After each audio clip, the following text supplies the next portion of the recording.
nila sa'yo? Wala lang. Ay, wala. Hindi, ako si Joanna, wala naman ako masyadong pinakaiba sa mga, katulad natin, sa age natin. Ayun, simple lang. Tapos tahimik minsan magulo. Ilan taong ka na ba? 70. 17. So, at the age of 17, tingin mo marami ka ng mga na-acquire or mga acknowledgement na nakuha? Sa pag-aaral siguro, yung mga achievements, meron din. Na kahit yung super kaliit-liitang achievements ko, super tinitreasure ko.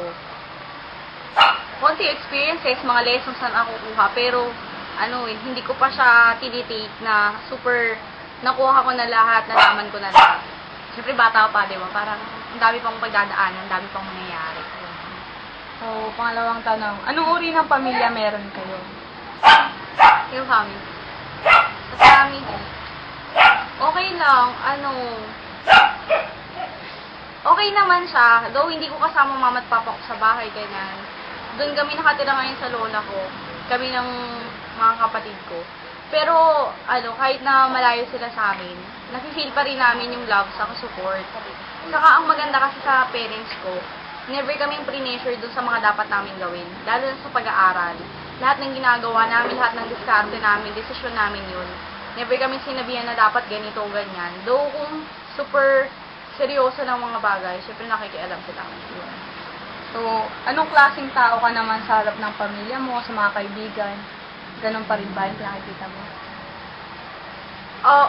Para sa akin, oo, pareho lang naman yung pinapakita ko. Ganon. Pero hindi ko pa naman kasi ganon kakilala yung sarili ko para ma-describe kung paano ko sa mga taong yun.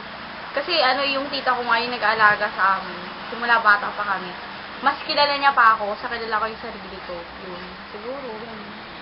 Ano naman yung mga katangian na tingin mo, meron ka, pero wala sa iba? What makes you different? Ganon. I don't know.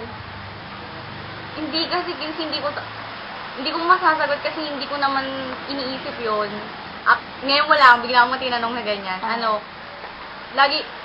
Di ba lagi ko naman sinasabi sa'yo na lagi kong iniisip na kung ano man yung meron ako, for sure meron din yung ibang tao at kung ano may nararanasan ko, ganun din, nararanasan din nila. Siguro lang, yung pinaka-difference na lang siguro is, kung ano man yung mga meron ako or yung mga nade-develop ko, natututunan ko, siguro hindi pa time nung mga iba na ma-develop din nila or para matutunan nila. Parang nagkakatalo lang dun sa time na ma-acquire mo yung bagay na yun.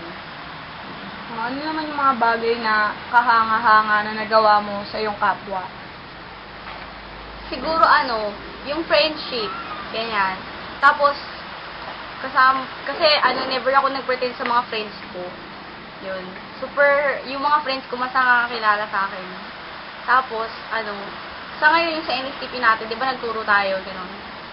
Yung pagtuturo kay Enric, saka kay Cyrus, kasi super natouch ako dun sa ginawa nung dalawa na dinrowing nila ako, tapos kinantahan nila ako, di ba? Super naiyak ako kasi parang iniisip ko lang, kung wala naman akong ibang na-share sa kanila, na kahit kaunting magandang bagay, hindi nila naman siguro ma-appreciate yung mga paghihirap ko for them. Tapos yung lagi ko lang sinasabi sa dalawa na nag-aaral silang mabuti, ganyan, mag-focus sila, tapos piliin nila yung magiging kaibigan nila. Yun, sinishare ko din yung mga experiences ko para, ma-relate din nila yung sarili nila sa akin. Ganun. Mga bagay naman na kinahiligan at kinaayawan ni Miss Joanna Bernardine? Ano ba?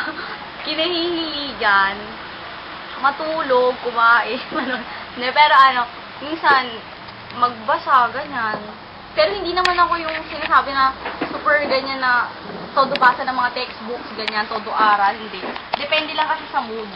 Iniisip ko kasi, minsan, I don't know, kasi minsan kunwari, may mga ginagawa tayo sa schools, mga activities, ganyan. Tapos, pagka nabasa ko na lang, if ever may exams, ganyan, kahit hindi ako todo nakapag-review, pag nabasa ko yung question, bigla na lang siyang babalik, ganyan. So, okay lang, yung tamang aral lang, na hindi ako masyadong na-overdose ko, ganyan. Tapos, kinaayawan, ayoko lang ng maingay. Tapos, sa tao naman, siyempre, ayoko ng plastic, ganyan. Basta ayoko lang maingay, hindi sa nag-aano ko na super loner ako, gano'n. Alam mo lang, di ba, minsan, gusto ko lang ng time para makapag-isip ka yan. Parang may time lang para magpakasaya dun sa time na magseryoso, gawin yung mga dapat gawin. Meron ka bang mga bagay na nagawa na sa tingin mo nakapagpabago sa kapwa mo or sa sarili mo? Siguro, meron. Yun. Ano yung mga bagay? Katulad yung kay Ingrid sa kay Cyrus Day. Yun.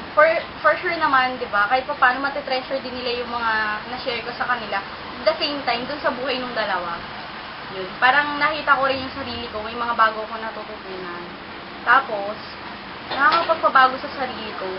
Every time na nakikita ko yung experiences ng ibang tao, natututo ko. Tapos, yun nga, di ba mahilig ako magsulat, pero wala kasi akong diary. Nung high school ko lang talaga siya na-discover na yun talaga yung gusto ko. Kasi actually gusto ko nga kumuha mass comm, di ba? Pero yun nga, hindi lang nagkaroon ng chance. Hindi ako madalas magsulat, pero yung mga sinusulat ko, pagka nagsulat ako, binibigay ko lahat kung ano talaga yung nasipil ko, yung naisip ko, ganon. So, hindi ko naman iniisip na lahat ng tao mapiplease ko. Di ba? Never mangyayari yun. Sino ba naman ako? So, hindi lahat ng tao magkakaroon ng interest na basahin kung ano man yung mga nasusulat ko na yun. Pero, sana dun sa iilan, no, na mapapatingin, na mabibigla lang na mabasa, ganun by chance. Wala lang. Sana kahit paano may matutunan din sila dun sa mga natutunan ko. Yun. May matouch ko man lamang yung life nila, kahit konti. So, sa tingin ko naman marami ka ng mga achievements na nagkuha, siyempre. Pero sa tingin mo, ano yung meron ka pa bang mga bagay na pinapangarap or gusto mong maabot? Yun, syempre masyado pang maaga, no, para yung sarili ko na gano'n, nakuha ko na lahat ng gusto ko yun. Syempre gusto ko makatapos ng pag-aaral. Yumaman king. So, hindi naman sa yumaman, pero syempre, sino ba naman yung ganito lagi yung situation mo, diba? So, parang maranasan man lamang yung mga bagay na hindi namin nararanasan noon, yung maahon ko yung family ko, mga kapatid ko. Basta, ngayon, ang focus ko lang talaga pag-aaral. Kasi alam ko naman na yung mga ganun, pag nag-succeed ako dito, parang to follow na lang yun. In God's time, makukuha ko rin yung mga dapat na para sa akin.